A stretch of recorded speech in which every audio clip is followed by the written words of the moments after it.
요즘 연일 늘어나는 코로나 확진자들의 소식에 많은 분들이 마음이 위축되고 힘들어하고 있습니다. 한 해 동안 끊임없이 반복되는 코로나 소식에 피로감을 호소하고 있습니다. 지금 전 세계는 코로나 제3차 유행이 시작되고 있습니다. 유럽은 각 나라마다 봉쇄령을 내리고 있고 미국은 연일 최고의 확진자 수를 나타내고 있습니다.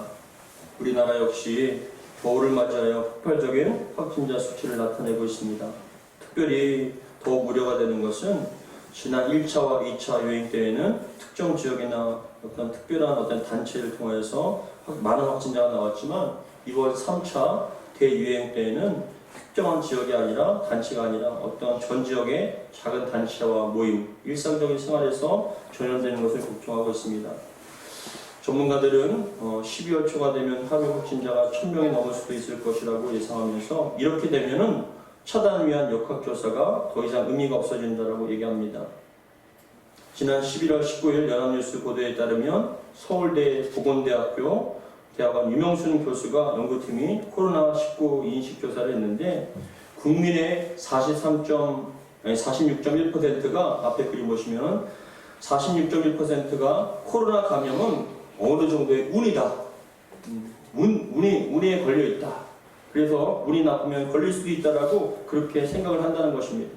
왜냐하면 아무리 철저하게 조심을 해도 걸릴 사람은 또 걸리고 또 어떤 상황을 통해서 걸리기 때문에 코로나 감염은 어느 정도 운이 있다라고 생각한다는 것입니다. 하지만 우리는 개인 위생뿐만 아니라 모임에서도 각별히 조심하고 또 조심을 해야 합니다. 그런데 벌써 코로나 3차 대유행이라는 상황 속에 갇혀버린 어린아이부터 노년에 이르기까지 대부분의 사람들은 육체적인 어려움뿐만이 아니라 이제는 지칠 대로 지쳐버린 극심한 정신적 고통과 피로감을 호소하고 있습니다. 이러한 상황이 벌써 1년이라는 시간 동안 지속되고 있습니다. 그러나 대부분 전문가들은 이러한 상황이 내년 상반기 아니면 중반기쯤 계속 반복이 될 것이라고 예상을 하고 있습니다. 이처럼 반복되는 전염의 위험과 이로 인한 육체적이고 경제적이고 정신적인 어려움 속에서 사람들의 마음속에 자꾸만 낙심과 불안의 생각이 밀려올 수밖에 없다는 건 우리의 사실입니다. 그렇다면 우리 그리스도인들은 이처럼 낙심과 불안이 밀려오는 이 시대 속에서 어떻게 극복하고 이겨내 나가야 되는지 오늘 본문의 말씀을 통해서 고통과 어려움의 시대를 살아가고 있는 저와 여러분들에게 주시는 하나님의 말씀이 들려주기를 주 이름으로 축복합니다. 오늘 시편 41편은 목마름의 고통을 호소하는 것으로 시작을 하고 있습니다. 우리 1절 같이 한번 읽어보겠습니다. 42장 1절 시작. 하나님이여 사슴이 신의 물을 찾기에 갈급함같이 내 영혼이 주를 찾기에 갈급하나이다. 하나님이여 사슴이 신의 물을 찾기에 갈급한 것처럼 내 영혼이 주를 찾기에 갈급합니다 라고 얘기를 합니다. 1절에 나오는 갈급함이라는 단어는 히브리어로 티아로그라는 단어입니다. 티아로그. 근데 이 티아로그라는 단어는 단순히 목마른 정도가 아니라 목이 가라앉아서 헐떡거리며 소리를 크게 신음하며 갈구하는 상태. 그러니까 물을 마시지 않으면 죽을 것 같은 그런 상태를 표현하는 것이 바로 티아로그라는 단어입니다. 그렇다면 시인은 왜 이렇게 목마름을 호소했을까요? 그것은 여러분 마음껏 마시고 싶은데 마시지 못하는 것이기 때문입니다. 무엇이냐? 이 시인에게는 하나님의 은혜가 하나님의 그 은혜가 생명수와 같이 흘러 넘쳐야 되는데 지금 그것을 마음껏 누리지 못하기 때문에 갈급함을 호소하고 있는 것입니다. 예전에 제가 군대에서 40km 행군을 한 적이 있습니다. 뜨거운 여름에 행군을 하는데 행군을 하기 전에는 항상 수통에 물을 가득 채워놔야 합니다. 그런데 모두가 다 수통에 물을 채워놓고 행군을 하는데 근데 제 후임병이 글쎄 수통에 물을 하나도 안 채운 겁니다. 가볍게 나간다고. 그러니까 목말라 힘들어하는 그 후임병에게 제가 남은 그 수통에 있는 물을 후임병에게 주었습니다. 근데 이 녀석이 눈치 없게 제 수통에 있는 물을 다 마시고 말았습니다. 하나도 남김없이 다 마셔버렸습니다. 그래서 제가 2시간 동안 목마른 상태에서 물을 마시지 못하고 2시간 동안 흥분을 해야 된 그런 적이 있었습니다. 그때 저는 진심으로 물이 생명이다. 물이 생명이다. 물을 마시지 못한 그 갈증이 얼마만큼 무서운지를 그때야 비로소 체험을 했습니다. 평상시에 목마르면 언제든지 마실 수 있지만 마시고 싶어도 마실 수 없는 상태가 되면 그 갈증은 이루 말할 수가 없습니다. 물은 생명입니다. 시인의 영적 상태가 그렇습니다. 물을 충분히 마셔서 타는 듯한 갈증을 채우고 싶은데 만족할 때까지 마음껏 마시고 싶은데 마시지 못하는 겁니다. 그런데 시인은 그런 상태를 사슴으로 비유했습니다. 왜냐? 사슴은 여러분 열이 많기 때문에 항상 물을 마시는 그런 동물 중에 한 동물이 바로 사슴입니다. 그렇기 때문에 이 사슴은 시간이 날 때마다 물을 공급하고 물을 계속 마셔줘야 되는데 이 사슴이 물을 마시지 못해서 그 갈급함이 죽을 것 같다는 것입니다. 너무나 고통스러운 상태를 사슴과 같이 비유하는데 지금 자신의 상태가 바로 그런 상태와 똑같다는 것입니다. 여러분, 이런 타는 듯한 영적 갈증을 경험해 보셨습니까? 저와 여러분들은 하나님의 은혜가 아니면 살 수 없는 영적인 존재들입니다. 우리 심령 속에 하나님의 생명수가 강과 같이 흐를 때는 여러분 만족함이 있고 기쁨이 있습니다. 그러나 그 은혜가 임하지 않고 그 은혜가 말라가면은 이상하게 모든 것이 답답하고 고통스럽고 괴롭습니다. 여러분, 성령에 충만하고 은혜를 마음껏 받으면 작은 일에도 감사하고 또 감사합니다. 그러나 은혜를 받지 못하면 은혜가 떨어지면 그 심령이 마치 가뭄 속의 논처럼 쫙쫙 갈라진 상태에서 얼굴에서 드러나게 되어 있습니다. 어둠의 은혜를 받지 못하고 어둠의 지배를 받은 사람들은 걱정과 근심에 지배하는 사람들은 얼굴에서부터 어둠이 가득 차있습니다. 말과 행동도 날카롭게 하고 조그만 일에도 강하게 반응을 합니다. 은혜가 떨어져서 그런 것입니다. 우리 그리스도인들은 하나님의 은혜를 먹고 사는 영적인 존재인 줄 믿으시기 바랍니다. 그렇기 때문에 항상 하나님의 은혜를 마음껏 마셔야 돼요. 마음껏 마셔야 됩니다. 우리의 심령 속에 하나님의 보좌로부터 흐르는 그 생수의 강이 우리의 심령 가운데 흘러넘칠 때, 우리의 가정 가운데 넘칠 때, 우리 교회 가운데 넘칠 때 얼마나 행복하고 즐거운지 모릅니다. 그 십자가의 보혈이 마르지 않고 강과 같이 흐를 때 모든 것이 감사하고 모든 것이 즐겁습니다. 사실 여러분, 지금 우리가 사는 세상은 참 어렵고 힘든 세상입니다. 주위를 둘러보면 좋은 것이라고는 하나도 없다고 느껴질 정도로 힘든 세상입니다.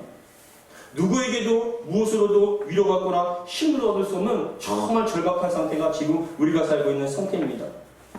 코로나는 폭발적으로 번지고 있고 이로 인하여서 일상적인 생활은 점점 위축되고 장사하시는 분들은 매출이 없어서 아우성이고 뉴스에서 보도되는 상황들은 계속적으로 집값이 오르고 세금이 오르고 누가 죽었다는 절망적인 소식만 들려집니다.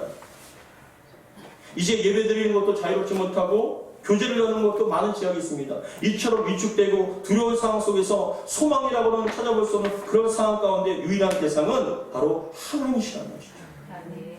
사랑하는 성도 여러분, 우리가 돈이 있고 건강하면 육신적으로 어려움이 없으면 잘 살고 행복합니까? 그런데 신기하게도 삶 속에 아무런 문제가 없고 어떤 어려움이 없음에도 불구하고 그 심령 속에 은혜가 임하지 않으면 참 신기합니다. 도대체 왜 사는가? 왜 이렇게 사는 것이 재미가 없냐? 참 삶이 허무하고 재미가 없다라고 얘기를 합니다. 은혜 받으셔야 돼요. 은혜 받아야 삶의 재미가 생깁니다. 은혜 받을 때 삶의 이유가 생깁니다. 육신적으로 문제가 없다고 행복한 게 아닙니다. 많은 사람들 보세요. 돈이 있어도 허무합니다. 무엇인가 갖춰져도 삶에 대한 재미가 없고 그래서 결국 죽음을 선택한 사람들이 얼마나 많은지 모릅니다. 여행을 하거나 술을 마시러 오거나 사람을 만나도 그 공허한 신념은 채울 수가 없어요. 근데 신기하죠? 은혜 받으면 채워집니다. 은혜 받으면 감사하게 됩니다. 은혜 받으면 삶에 희망이 생깁니다. 그렇기 때문에 우리는 은혜가 생명수와 같이 우리의 신령 가운데 흘러 넘쳐야 합니다. 사마리아의 수가성이라는 곳이 있습니다. 제자들과 예수님과 제자들이 함께 지나가는데 제자들은 먹을 것을 찾기 위해서 성으로 들어갔습니다. 그런데 우물가에 서 계셨던 예수님 앞에 어떤 여인이 다가왔습니다. 그 여인은 정오 12시에 왔습니다. 예수님께서 그 여인을 향해서 물 좀 달라고 하니까 그 여인이 어찌 당신은 유대인으로서 사마리아의 여자에 나에게 물 달라고 얘기합니까? 라고 물어봅니다. 근데 여러분, 이 여인은 유대인들이 가장 혐오하는 사마리아인이었는데 이 여인에게 그 갈급함을 주님께서 채워주시기 위해서 만나신 거예요. 그 여인의 상황은 어떤 상황이었냐? 결혼을 5번이나 했습니다. 결혼을 5번이나 했습니다. 지금도 누군가와 살고 있는데 그 남자는 자신의 남편이 아닙니다. 또 다른 남자입니다. 그 여인에게 채울 수 없는 공백은 누군가 만나서 행복하게 결혼 생활하면 채워질 줄 아는데 안 채워지니까 계속적으로 하는 거예요. 여러분들에게도 누군가가 채워줄 수 없는 것이라면 어떤 사람은 술을 먹기도 하고 어떤 사람은 여행을 하기도 하고 어떤 사람은 취미생활을 하기도 합니다. 그러나 그것으로 채워지지 않습니다. 본질적으로 채워져야 되는 게 있다는 것입니다.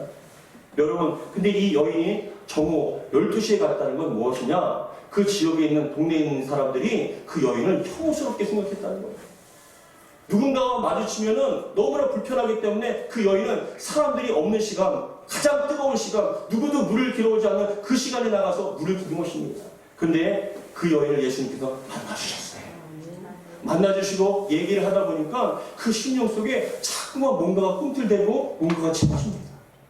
그래서 예수님께서 하신 말씀이 요한복음 4장 13절에 보시면 13절과 14절 같이 한번 읽어보겠습니다. 시작. 예수께서 대답하여 이르시되 이 물을 마시는 자마다 다시 목마르려니와 내가 주는 물을 마시는 자는 영원히 목마르지 아니하리니 내가 주는 물은 그 속에서 마르어 영생하도록 솟아나는 샘물이 되라.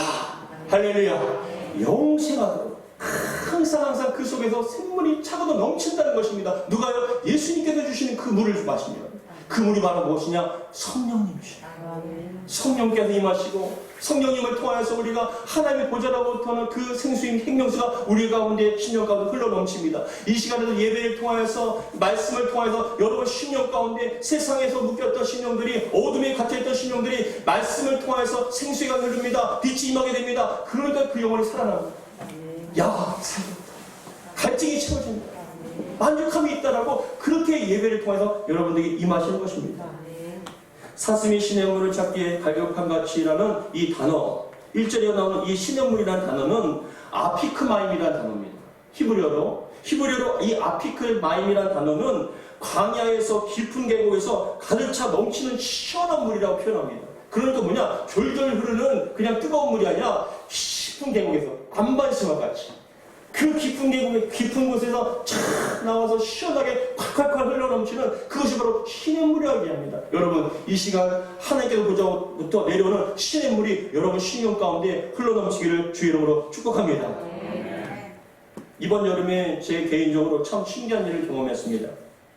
교회에 화분이 몇 개 있는데 저는 크게 신경을 쓰지 않기 때문에 몰랐는데 화분에 식물들이 바싹 말라 있는 거예요. 멀리서 볼 때는 그저 건강하게 파라니까 그냥 건강한 줄 알았는데 가까이서 보니까 너무 바싹 말라 있습니다. 그래서 제가 사모님한테 얘기하니까 사모님이 여자 화장실 가서 물을 확 충분히 주는 거예요. 샤워기로 충분히 줍니다. 근데 여러분 참 신기하죠? 그 바싹 말랐던 화분에 식물들이 물을 충분히 먹으니까 생기가 넘쳐요. 얼마만큼 아름다운지 몰라요. 여러분 그것을 보고 저는 생각했습니다. 야, 물이 생명이구나. 물이 임하였을 때 우리의 신령도 하나님의 그 보좌로부터 내려온 그 생수의 강이 여러분 신령 가운데 흘러넘칠 때 여러분 사랑하는 거예요. 기뻐할 수 있고 감사할 수 있고 조그만 것에도 하나님께 영광을 돌릴 수 있는 그것이 바로 여러분 은혜라는 것이죠. 시인의 영혼이 하나님을 그리워하며 애타게 찾았습니다. 성의를 지키려고 노래하며 성전으로 들어가던 때를 아득해 옛날이 되고 지금은 원수들이 그를 둘러서 네 하나님 어디 있느냐 조롱합니다. 하나님의 얼굴을 뵙지 못해서 영혼이 마르고 너무나 갈급한 것입니다. 우리 2절과 3절 같이 읽겠습니다. 2절과 3절 시작. 내 영혼이 하나님이고 살아계시는 하나님을 갈망하나니 내가 어느 때에 나가서 하나님의 얼굴을 배울까. 사람들이 중일 내게 하는 말이 내 하나님이 어디 있느냐 하오니 내 눈물이 쥐어로 내 음식이 되었도다. 내가 전에 성의를 지키는 무리와 동행하여 기쁨과 감사의 소리를 내며 그들을 하나님의 집으로 인도하였더니 이제 이 일을 기억하고 내 마음이 살아났다. 예배드리고 싶어. 찬양하고 싶어. 말씀 듣고 싶어. 그 예배를 통해서 살아계신 하나님 만났을 때 얼마나 큰 기쁨이 임하였는가. 그때를 그리워하는 것입니다. 사랑하는 성도 여러분, 은혜 받아야 살 수가 있는 것입니다. 이어서 시인은 낙심하며 자기 영혼을 책망하고 권면합니다. 우리 5절 같이 읽겠습니다. 5절 시작. 내 영혼아 내가 어찌하여 낙심하며 어찌하여 내 속에서 불안해하는가. 너는 하나님께 소망을 두라. 그가 나타나 도우심으로 말미암아 내가 여전히 찬송하리로다. 아멘. 내 영혼아, 내가 어찌하여 낙심하며 어찌하여 내 속에서 불안해하는가? 자기 스스로에게 지금 질책을 하는 거예요. 왜 불안해하냐? 왜 낙심하냐? 근데 여러분, 낙심하다는 이 단어는 히브리어로 티시토 하이라는 단어입니다. 티시토 하이라는 단어인데 이건 뭐냐? 몸을 구부리다, 엎드리다라는 단어인데 이건 뭐냐? 마치 상을 당해서 상한당한 사람처럼 정말 스스로 몸을 구부리며 슬퍼하는 모습, 절망적인 것을 바로 낙심한다는 걸 표현한 겁니다. 그리고 불안해라는 단어는 와테햄이라는 단어인데 이 와테햄이라는 단어는 뭐냐? 중얼거리거나 속삭이거나 낮은 소리로 말하는 것. 즉 낙심하여 불안해한다는 것은 상을 당한 처럼 삶의 소망을 잃어버리고 엎드려서 슬퍼하며 읊조리는 거예요. 살려달라. 마음은 그러고 싶지 않지만 상황과 환경이 나아지지 않습니다. 그런 상황과 문제에 지배받지 않겠다고 마음에 다짐하지만 여전히 낙심과 불안이 우리의 생각과 마음에서 떠나지 않고 계속 지배됩니다. 이러한 현실과 믿음의 충돌이 계속됩니다. 어두운 현실 속에서도 소망을 잃지 않고 살려고 하지만 그럼에도 불구하고 은혜가 받지 못하면 우리는 절망할 수밖에 없고 고통을 당할 수밖에 없다는 것이죠. 마음이 무너지면 육신과 생각도 절로 무너지고 절망의 표로가 됩니다. 그렇기 때문에 우리는 은혜를 받아야 합니다. 그렇다면 사랑하는 성도 여러분, 우리가 낙심과 불안에서 해방되고 소망 가운데 살 수 있는 그 방법은 무엇일까요? 첫 번째, 따라하겠습니다. 주님께 소망을 두어야 합니다. 우리의 소망을 누구에게요? 주님께 두어야 한다는 것이죠. 오늘 5절 다시 한번 같이 읽겠습니다. 5절 시작. 내 영혼아, 내가 어찌하여 낙심하며 어찌하여 내 속에서 불안해하는가? 뭐라고요? 너는 하나님께 소망을 두라. 그가 나타나 도우심으로 말미암아 내가 여전히 찬송하리로다. 너의 소망을 사람에게 두지 마라. 환경에 두지 마라. 너의 소망을 어디에게요? 하나님께 두라는 거야. 하나님은 충분히 너를 구원할 수 있기 때문에, 하나님 너에게 안식을 주실 수 있기 때문에.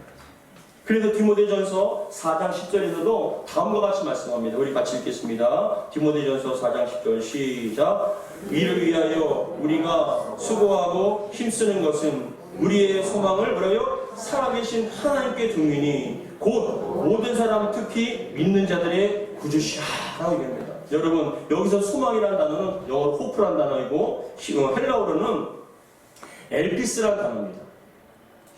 헬라어로 엘피스인데, 근데 이 엘피스의 뜻은 무엇이냐면은 어떤 일이 이루어질 것이라는 확신을 가지고 미래를 바라보는 기대라는 뜻이에요. 소망이라는. 그러니까 어떠한 일이든지 반드시 이루어질 것이라는 확신을 가지고 미래를 바라보고 기대하는 것이 바로 소망이라는 것입니다. 여러분들에게 소망이 있기를 주의 이름으로 축복합니다. 하나님께 소망을 주시기 바랍니다. 하나님께서 여러분들의 소망을 반드시 이루어 주실 줄 믿습니다. 저는 개인적으로 존 버닝엄 목사님의 철로역정이라는 책을 참 좋아합니다. 여러분들도 읽어보신 분들 계시겠지만 저는 특별히 철로역정을 참 사랑해서 1년에 한 번 이상은 꼭 철로역정을 읽습니다. 크리스찬이 처음부터 어떻게 주님을 만나게 되고 그 과정이 어떻게 되는지 마지막에 어떻게 되는지 너무나 잘 나와 있습니다. 근데 이 크리스찬이 가다가 동반자인 소망이라는 친구를 만나요. 이 소망이라는 친구와 함께 하나님의 천국을 향해서 달려가고 있는데, 근데 가는 도중에 어떤 큰 거인에게 붙잡히고 맙니다. 이 큰 거인에게 붙잡아서 끌려가서 감옥에 갇히게 되고 두들겨 맞아. 매일같이 두들겨 맞는 거예요. 온몸이 피투성이가 되고 온몸이 부스러지고 너무나 고통스럽습니다. 근데 이 큰 감옥에 보니까 주변에 수많은 뼈들이 있는 거예요. 수많은 뼈들이 있어요. 그걸 보고 더 크리스찬은 두려워 떨면서 정말 나는 죽을 수밖에 없겠다라고 그렇게 절망하고 있는 거예요. 근데 여러분, 그 감옥의 이름이 바로 절망의 감옥. 그 큰 거인의 이름이 뭐냐? 절망의 거인. 아내가 있는데 그 아내의 이름은 뭐냐면 자포자기라. 그러니까 매일같이 그 상황과 문제를 통해서 사는 마귀는요, 절망을 주는 거예요. 우리 성도들에게 육신과 고통과 모든 것에 절망을 주는 거예요. 근데 절망은요, 죽일 수 없어요. 우리를 죽일 수 없어요. 근데 대부분 절망의 감옥에 갇힌 사람들은 자기 스스로 포기하여서 자살해버리는 거예요. 끝났다. 그래서 이 크리스찬도 그 소망에게 우리 이제 죽었습니다. 못 나갑니다. 난 이제 스스로가 이 고통에서 해방되는 유일한 길은 자살밖에 없습니다. 죽기로 결단하는 거예요. 그런데 옆에 있던 그 친구가 소망이 아닙니다. 크리스찬, 우린 나갈 수 있어요. 우린 반드시 나갈 수 있어요. 자살하지 마세요. 우린 반드시 나갈 수 있어요. 라고 얘기하는 거예요. 근데 여러분, 그 크리스찬 목에 걸려있던 목걸이가 있어요. 근데 그 목걸이에는 열쇠가 있었어요. 근데 이 열쇠가 무엇인가 생각하다가 그 열쇠를 여러분 감옥에 있는 분에게 탁 돌려서 돌렸더니만 열려줍니다. 할렐루야. 그 열쇠를 열어서 감옥문에서 절망의 감옥에서 뛰쳐나옵니다. 그리고 그 성은 여러분 의심의 성이에요. 우리는 의심의 성에 갇히고 절망의 감옥에 갇혀서 낙심하고 불안해합니다. 그런데 여러분 그 열쇠가 이름이 뭐냐? 바로 약속입니다. 하나님의 약속, 말씀의 약속, 십자가의 약속. 그 십자가의 약속을 통해서, 말씀의 약속을 통해서 그 절망의 문을 열어서 나오는 거예요. 여러분들에게 그런 은혜가 있길 바랍니다. 절망에 휩싸였습니까? 의심의 성에 붙잡혀 있습니까? 나는 과연 할 수 있을까? 하나님께 나를 지켜주실까? 우리의 가정은, 내 삶은 날마다 의심하고 절망 가운데 우리를 자포자하게 만듭니다. 그러나 여러분 잊지 마세요. 그 절망의 거인은 우리를 고통스럽게 한다 할지라도 죽이지 못합니다. 우리의 생명은 주님께 있습니다. 주님께서 반드시 그 말씀을 통하여, 약속을 통해서 우리를 해방시켜 주실 줄 믿으시기 바랍니다. 진리를 알지니 진리가 너희를 자유롭게 하리라. 예수님의 십자가의 보혈과 그 은혜로 말미암아 저와 여러분은 죄에서, 모든 고통에서 자유를 믿으시기 바랍니다. 그래서 여러분 소망은 우리에게 꼭 필요한 거예요. 우리 로마서 13장 13절 같이 읽겠습니다. 같이 읽겠습니다. 시작. 소망의 하나님이 모든 기쁨과 평강을 믿음 안에서 너희에게 충만하게 하사 성령의 능력으로 소망이 넘치게 하시기를 원하노라. 소망의 하나님이 모든 기쁨과 평강을 믿음 안에서 너희에게 충만하게 하사 성령의 능력으로 소망이 넘치게 하기를 원하노라. 말씀을 잡고 승리하시기를 주의 이름으로 축복합니다. 이 어려운 환경에서 극복할 수 있는 방법, 두 번째, 예배의 자리에 나와야 합니다. 믿음은 들음에서 납니다. 믿음은 자꾸 반복해서 하나의 말씀을 들어야 합니다. 세상에서 생활하다 보면 세상의 소리를 들립니다.